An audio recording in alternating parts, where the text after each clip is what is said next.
Today, Oregon Republicans fired back against a bill signed into law. They filed a lawsuit in response to the legislation that moves an anti-tax referendum from the November ballot to the May primary. Alma McCarty joins us now in the newsroom. Alma, this lawsuit not really a surprise for people who've been following the situation. Yeah, Christine, this was an expected move out of Salem, with the Republicans expressing their frustration since the beginning of the short session, even boycotting the House chamber when this bill came up for a reading last week. This is a fight on principle. This is the constitutional rights for the citizens of this state. Strong words from Oregon Republicans. Did the voice of the people matter when they exercise their legislative authority through the referendum and initiative process? Does it matter? Or does the legislature always trump? This after the Oregon legislature voted to pass Senate Bill 1599, which moves an anti-tax referendum from the November ballot to the May primary.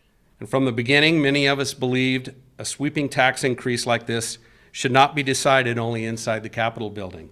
It should be decided by the people of Oregon, especially when many Oregonians strongly oppose these taxes and fees. Representative Ed Deal, Senate Minority Leader Bruce Starr, and Jason Williams, founder of the Taxpayers Association of Oregon, were chief petitioners on the referendum, which put the transportation tax and fee increases to the voters. Now, all three have filed a lawsuit challenging the now law that pushed the vote up to the primary. So not only were voters left out of the process last year by rushing these tax bills through with limited public involvement, but now they're just trying to sidestep the will of the voters again.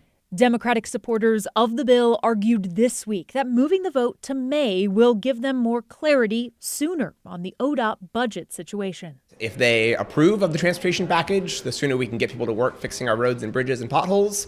And if they don't approve, the sooner we get to work figuring out a budget that will actually work for everybody. So I'm in favor of getting that vote done as soon as possible so we hear from the voters so we can move forward. Republicans, however, argue there's a different reason for the move. The majority in this building and the governor, the last thing they want, the absolute last thing they want, is to share the November ballot with their unpopular gas tax, registration fees, and fee bill.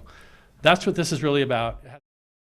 After passing both chambers, the governor signed the bill last night. We reached out to her office for a response to this lawsuit, but her team told us that they cannot comment on pending litigation. Christine? Alma McCarty reporting. Appreciate the follow-up, Alma.